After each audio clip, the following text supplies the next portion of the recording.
The phone rang at 11:47 on a Thursday night. I almost let it go to voicemail. For 8 years, I had trained myself not to react when my family's number appeared on my screen. I had changed my number twice. I had blocked my brother. I had stopped opening holiday cards from my mother. I had even learned how to breathe through the strange ache that came whenever someone casually asked, "Are you close with your family?" But that night, the caller ID said Mom. I stared at it until the screen nearly went dark. Then I answered. For 3 seconds, all I heard was breathing. Then my mother whispered, "Megan, you come home now." He sat up in bed. "What happened?" Her voice broke. "Your brother has been arrested." I should have felt satisfaction. After everything he had done to me, maybe I should have smiled. Instead, I felt cold, because my mother had spent 8 years pretending I was the problem. And now, at midnight, she was calling the daughter she had abandoned because the son she had protected was finally in trouble. "Why was he arrested?" I asked. There was a long silence. Then my mother said something that changed my understanding of my family forever. "He was arrested because of something that belonged to you. 8 years earlier, I had left my parents' house with one suitcase, $40, and a promise to myself that I would never beg my family to love me again. I was 28 then. I'm 36 now. My name is Megan Carter, and for most of my life, I believed my biggest mistake was trusting my family. I was wrong. My biggest mistake was believing that truth always arrives before people get hurt. Sometimes truth takes years. Sometimes it waits behind a locked drawer. And sometimes it arrives in the middle of the night because the person who betrayed you has finally run out of places to hide. I grew up in a quiet town outside Columbus, Ohio, in a 2-story brick house with a narrow front porch and a maple tree my father had planted the year I was born. My father, Daniel, was the kind of man who fixed things instead of replacing them. Broken toaster? He opened it up. Loose fence? He repaired it. A car making a strange noise? He'd spend half a Saturday under the hood before admitting it might need a mechanic. He wasn't rich. He wasn't important. But he was steady. My mother, Linda, was different. She loved appearances. She loved polished silverware, matching curtains, expensive-looking handbags, and telling neighbors that everything in our family was just fine. My younger brother, Ryan, understood her better than I ever did. Ryan was charming. He could walk into a room where people were arguing and somehow leave with everyone laughing. When we were children, he could get away with almost anything. If he broke something, Mom would say, "He's just a boy." If I broke something, she'd say, "You should know better." If Ryan forgot a responsibility, someone covered for him. If I forgot one, it became evidence that I was becoming difficult. I don't remember exactly when I realized the rules were different for him. Maybe it was when I was 13 and Ryan was 10. He had taken $20 from Dad's desk. Dad asked both of us if we knew where it went. I told the truth. Ryan said he didn't know. Later that evening, I found the money stuffed underneath his mattress. I showed Mom. She looked at me and said, "Why are you always trying to get your brother in trouble?" That sentence stayed with me. Not because it was loud, because it was quiet. It was the first time I understood that in our family. Telling the truth could make you the villain. My father knew differently. That night, he sat beside me on the back steps. "You did the right thing," he said. I shrugged. "It doesn't feel like it." He looked at the maple tree he had planted. "You don't do the right thing because it feels good, Meg. You do it because you can live with yourself afterward." I wish I had understood how important those words would become.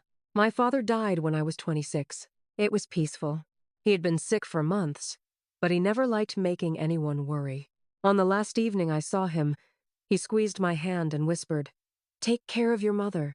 I promised him I would. I didn't know he was asking me to take care of the family he had spent his whole life trying to hold together. After his funeral, Mom seemed smaller. Ryan seemed restless.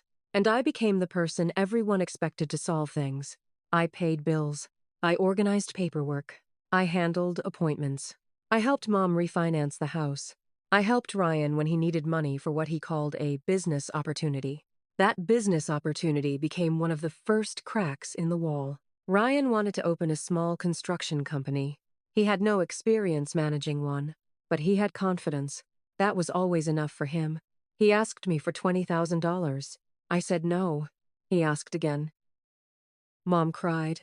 She told me, "Your father would want you to help your brother." I told her Dad would want Ryan to learn how to stand on his own. She got angry. Ryan got offended. And for the first time, I refused to fix a problem I hadn't created. 3 weeks later, Ryan showed up at my apartment. "You think you're better than me," he said. "I never said that. You don't have to." He stepped closer. "You're Dad's favorite, and you've always loved making sure everyone knows it." That shocked me. My dad barely ever compared us. Ryan laughed. "Exactly.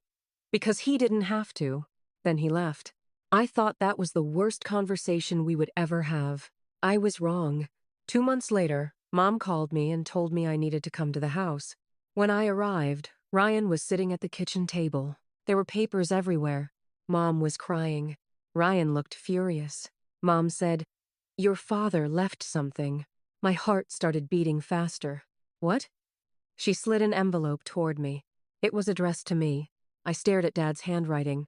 I remember feeling something warm and painful in my chest. "He wanted you to have it," Mom said. Ryan leaned back in his chair. "Go ahead." I opened the envelope. Inside was a handwritten letter. It said that Dad had placed a small investment account and a portion of the house's future value into my name because he believed I would use it responsibly. It wasn't a fortune, but it was enough to matter. The account was worth about $180,000. The house was worth far more. I looked at Mom. "Why didn't you tell me about this?" She looked away. Ryan said, "Because it's complicated." "No, it isn't." He stared at me. "The account is legally yours," he said. "But Dad made it clear he wanted Mom taken care of." I nodded. "I'll make sure Mom is taken care of." Ryan smiled. "That's not what I mean." "What do you mean?" He leaned forward. "I mean, you should transfer the account to Mom. She can use it. Then the house stays in the family." I stared at him. "You want me to give you my money?" "No," he said. "I want you to do what's best for the family." I laughed once because I couldn't believe what I was hearing. "Ryan, Dad left it to me. For a reason." "Yes, because he trusted me." His face changed. That was the moment I knew this wasn't about Mom. It was about him. The argument got worse. Mom told me I was selfish. Ryan said Dad had always wanted the family to stick together. I reminded them that I had spent the last 2 years helping them financially. I reminded them that Ryan still owed me money. I reminded them that I had paid Mom's property taxes when she was short. Nobody thanked me. Instead, Mom said something I will never forget. "You've changed since your father died." I said, "Maybe I finally realized you don't love me the way I hoped you did." She slapped the table. "Get out." I looked at her. "Mom?" "Get out of my house." Ryan stood up. "You heard her." I picked up my purse. Before I walked out, I turned to Mom. "You were the person I came back to when Dad died." She wouldn't look at me. "I thought you were my family." Her voice was cold. "We are." "No," I said. "Not like this." I left. I thought time would soften things. It didn't. Instead, it made everything uglier. For weeks, my mother refused to answer my calls. Then one afternoon, Ryan called. "You need to apologize." "For what?" "For upsetting Mom."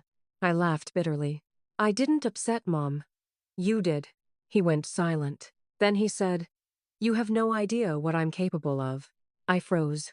Was that a threat? He hung up. 3 days later, I received a letter from an attorney. It accused me of attempting to interfere with family property. It suggested that my father's letter might have been invalid. There were legal terms I didn't fully understand. I called the attorney listed on the letter. He told me that my mother and brother believed I had pressured my father into changing his estate documents. That was absurd. My father had made the change months before he died, when he was still fully capable of making his own decisions. I had never asked for anything. Still, the accusation devastated me.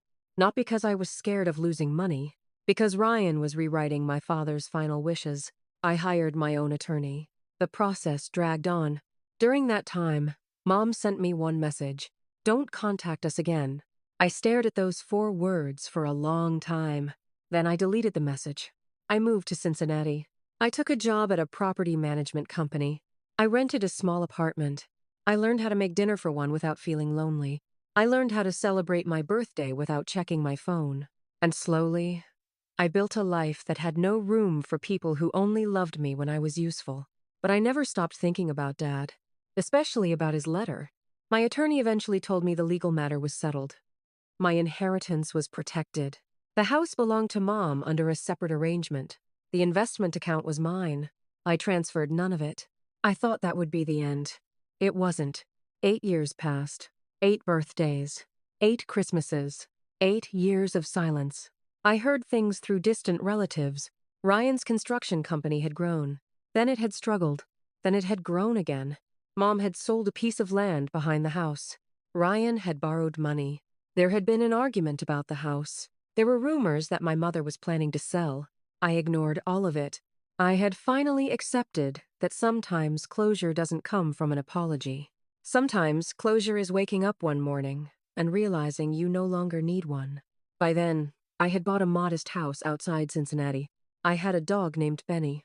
I had 2 close friends, and I had started dating a man named Ethan. He knew about my family. I told him everything. One evening, he asked, "Do you think you'll ever talk to your mother again?" I said, "I don't know. Do you want to?" I looked out the window. Part of me does. And the other part? The other part remembers what it cost me the last time. He didn't push. That was one reason I loved him.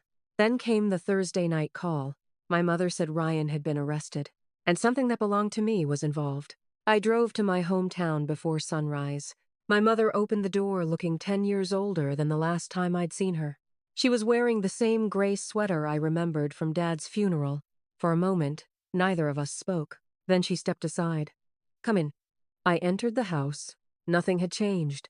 The same hallway, the same worn rug, the same framed photographs. And there, on the wall, was a picture of Dad smiling beside the maple tree. My throat tightened.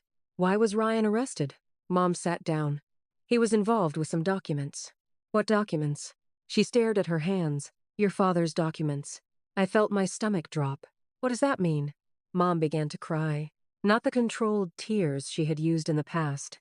Real tears. The kind that made her whole body shake. I should have told you years ago. I sat across from her. Told me what? She looked directly at me. Your father's original estate papers were changed. I stopped breathing. What? Not by him. Everything inside me went still. Mom, what are you saying? She wiped her face. Your father did make a change before he died. But the document Ryan showed everyone afterward wasn't the final version. I stared at her. Then what was it? A copy. A copy of what? The version that left the house and most of the investments to Ryan. I shook my head. No. Yes. Why would Dad do that? He didn't. I felt dizzy. Then who did? Mom closed her eyes. Ryan. I stood. My chair scraped the floor. You knew? She whispered. I knew something was wrong. Something? I knew he had taken documents from your father's desk. And you said nothing? I was afraid. Of Ryan? She nodded. I almost laughed. My mother was afraid of the son she had defended for 40 years. And somehow, I was expected to feel sorry for her. Why did you let me believe Dad's wishes were being challenged? She looked at me. Because Ryan told me if you fought him, the family would be destroyed. I stared at her.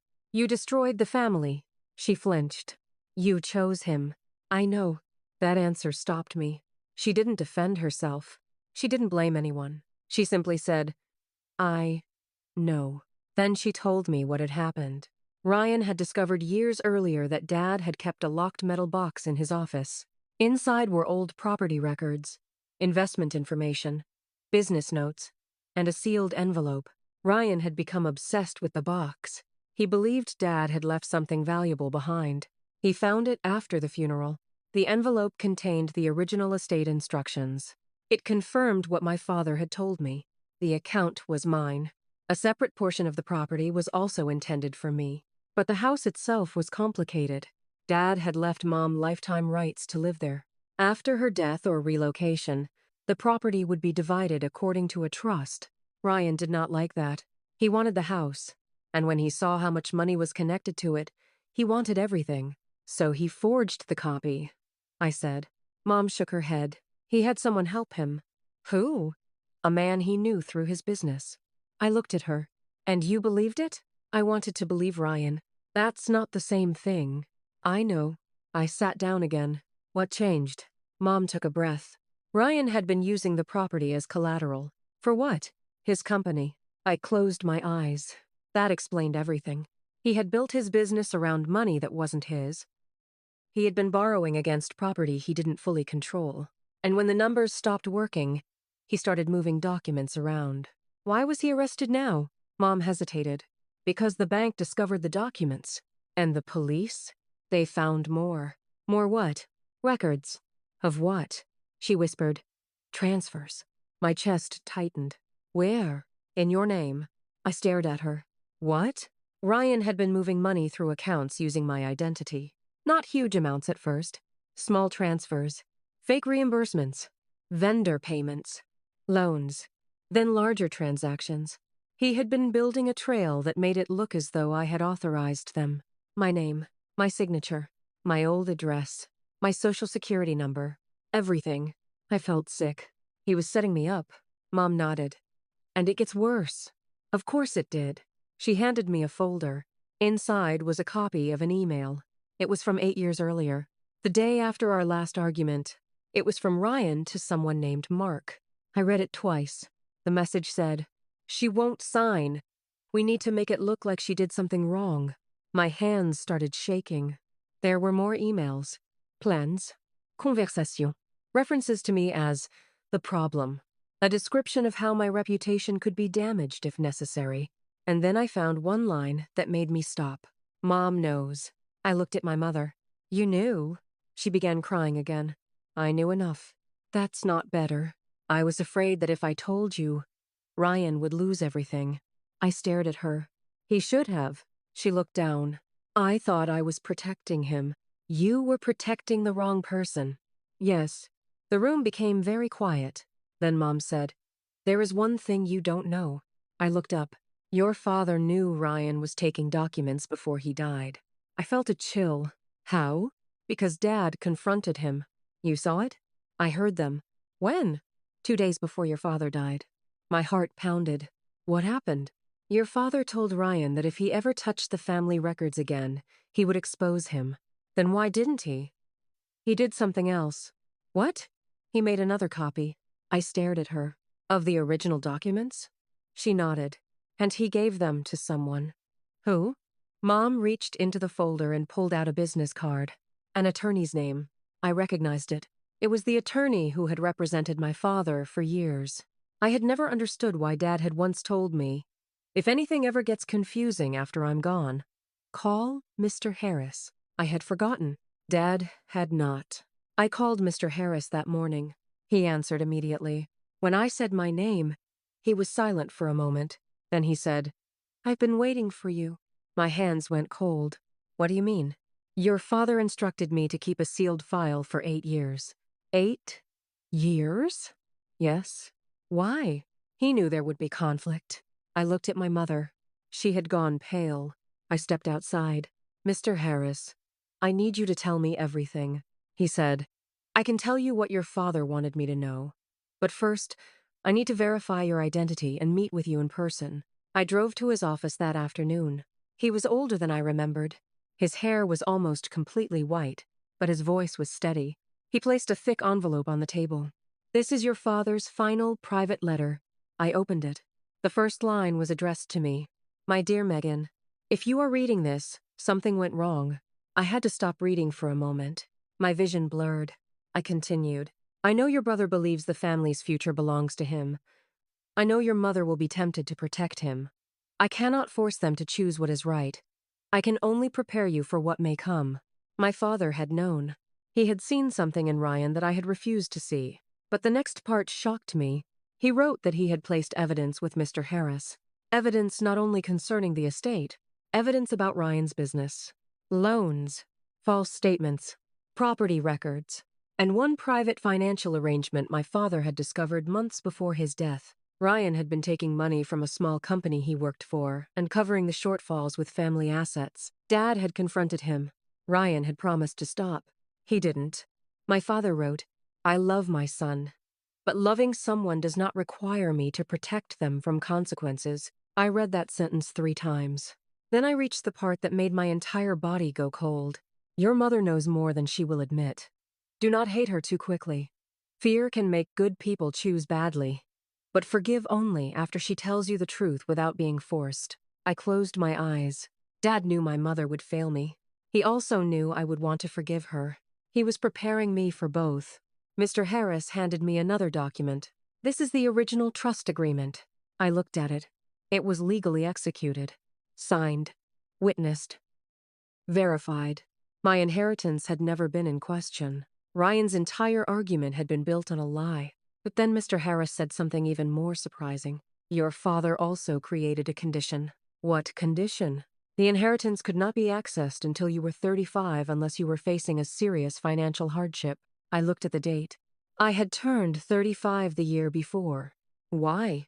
Your father believed you needed time to grow into the responsibility.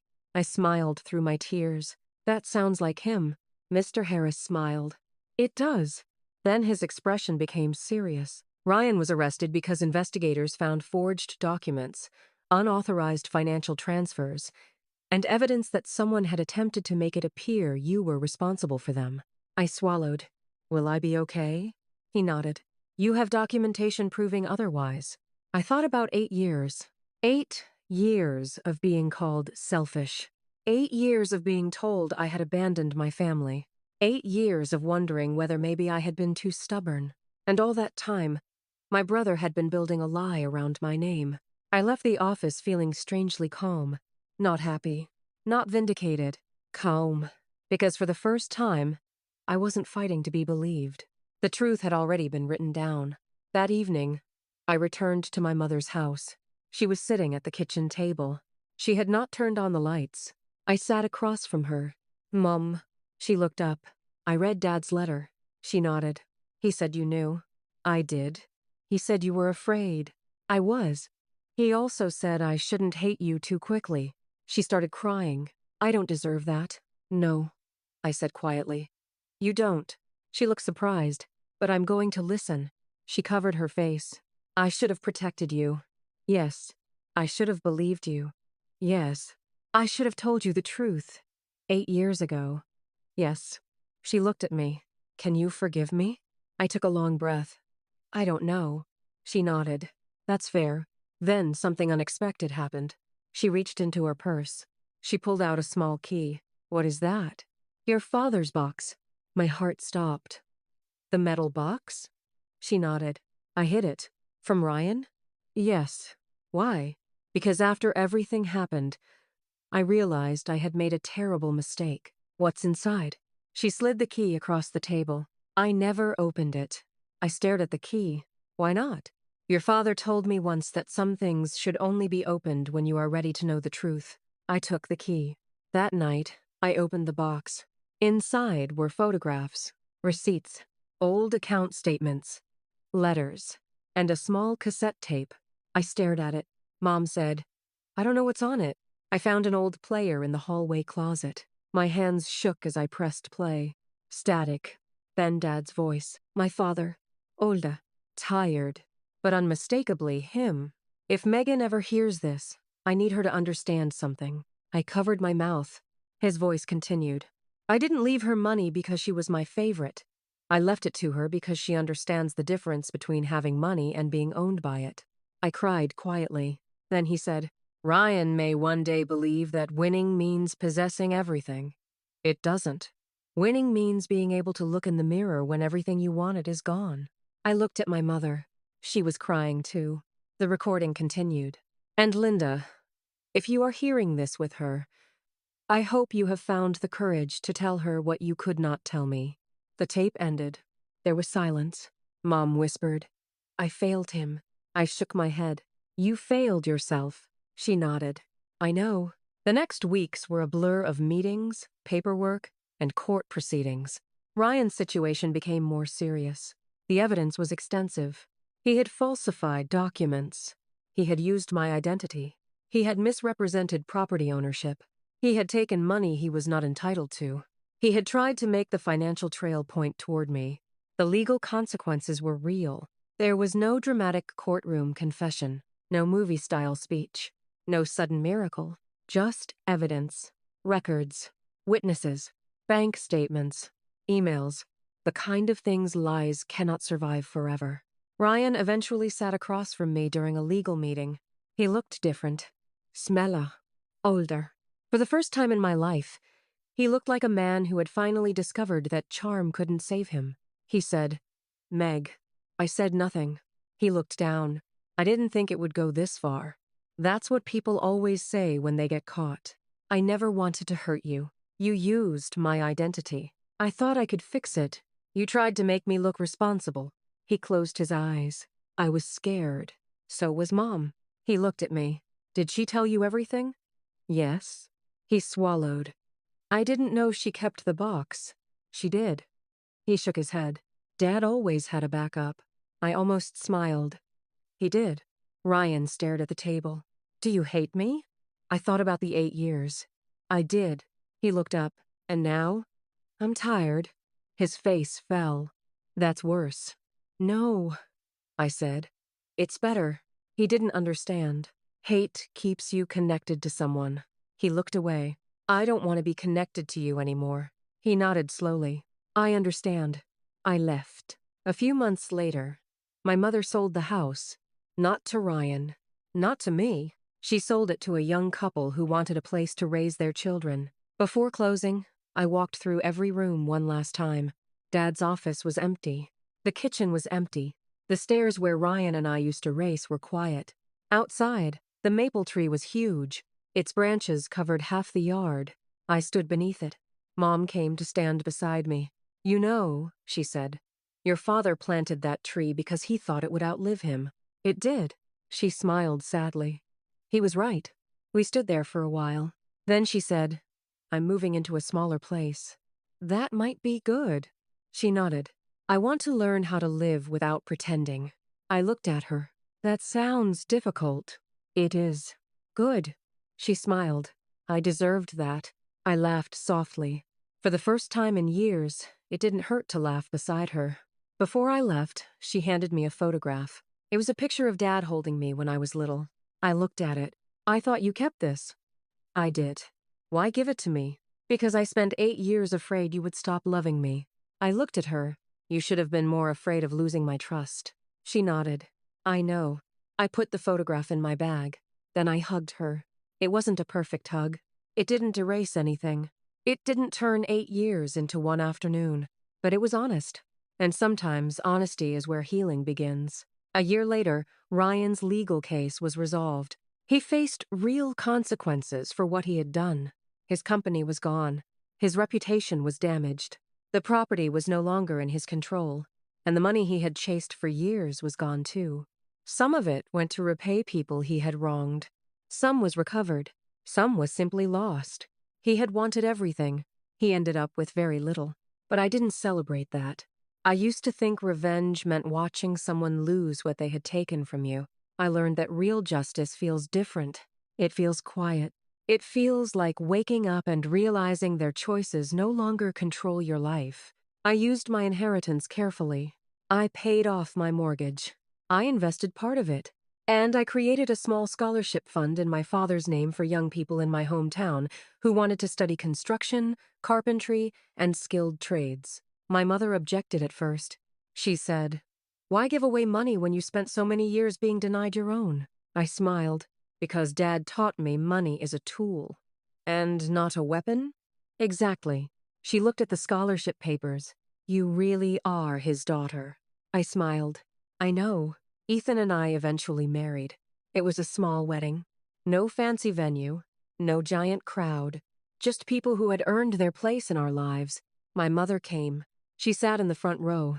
For a long time, I wondered whether I wanted her there. Then I realized something. Her presence didn't erase the past. Her absence wouldn't erase it either. I didn't need to punish her to move forward. After the ceremony, she gave me a small envelope. Inside was a letter. I opened it later that night. It said, Megan, I used to think being a mother meant protecting my children from consequences. I was wrong. Being a mother means teaching them how to face consequences honestly. I protected Ryan from consequences until those consequences became unavoidable. And I failed you because I thought loyalty meant silence. Your father knew better. You know better now. I am sorry. Not because Ryan was caught. Not because the family name suffered. Not because I lost the house. I am sorry because I lost 8 years with my daughter. If you can give me another chance, I will spend the rest of my life earning it. I folded the letter. I didn't cry. I smiled. Because for the first time, my mother had apologized without asking for anything in return. That mattered. Years later, I still think about that Thursday night. 7 p.m. The phone ringing. My mother's voice saying, "You come home now." Back then, I thought she was calling because my brother needed saving. I thought she wanted me to fix something.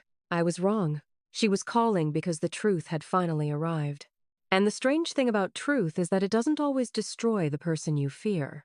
Sometimes it frees the person you forgot. Me. For 8 years, I thought my family had rejected me. Now I understand that I had been released from a family dynamic built on fear, favoritism, and silence. Ryan wanted my inheritance. He wanted the house. He wanted control. He wanted to win. But in the end, he lost the one thing he had never understood: trust. My mother wanted to protect her son. In the process, she nearly lost her daughter. But she eventually faced the truth. And I finally learned something my father had tried to teach me when I was 13. You don't do the right thing because it feels good. You do it because you have to be able to live with yourself afterward. I live with myself now, peacefully. I don't check my phone hoping my mother will call. I don't wonder what Ryan is doing. I don't replay old arguments. I don't ask why they chose him. I know why. Fear, greed, pride, weakness. But knowing why doesn't mean I excuse it. It simply means I no longer carry it. Sometimes people think karma is watching someone who hurt you lose everything. It isn't. Karma is waking up one morning and realizing the person who tried to destroy your life is no longer important enough to ruin your day. Justice is not revenge. Revenge keeps you looking backward. Justice lets you turn around and walk forward. And redemption doesn't mean pretending the past never happened. It means accepting what happened, taking responsibility for it, and choosing not to become the same kind of person who hurt you. My mother learned that lesson late. Ryan learned it even later. I learned mine at 28, when I walked out of that house with one suitcase and $40. At the time, I thought I was leaving my family. Now I realize I was leaving the version of myself that believed I had to earn love by sacrificing my peace. My father planted a maple tree the year I was born. He once told me trees were patient. They don't grow because someone is staring at them, he said. They grow because they keep reaching for the light. For 8 years, I thought my family had buried me in darkness. But they hadn't. I had simply stopped waiting for them to open the curtains.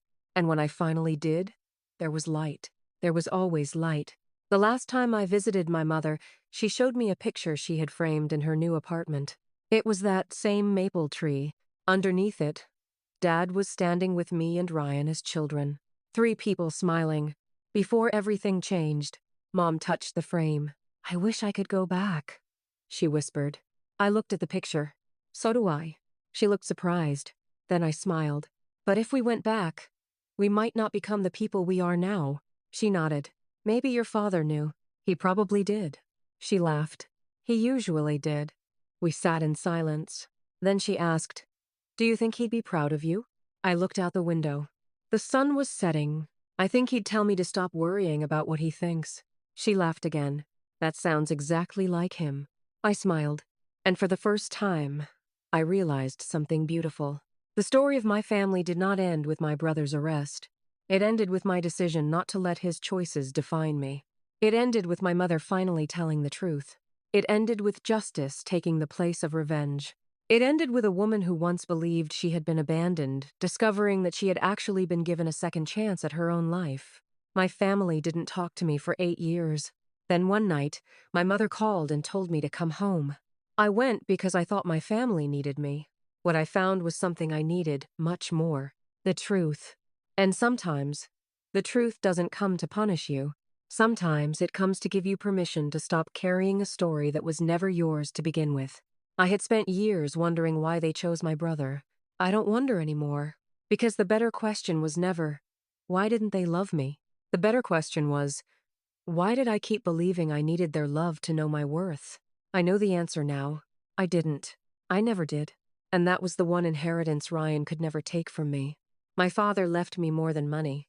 He left me the courage to tell the truth when the truth was expensive. He left me the wisdom to walk away when staying meant losing myself. And somehow, after all those years, he left me exactly what I needed most. A life that finally belonged to me.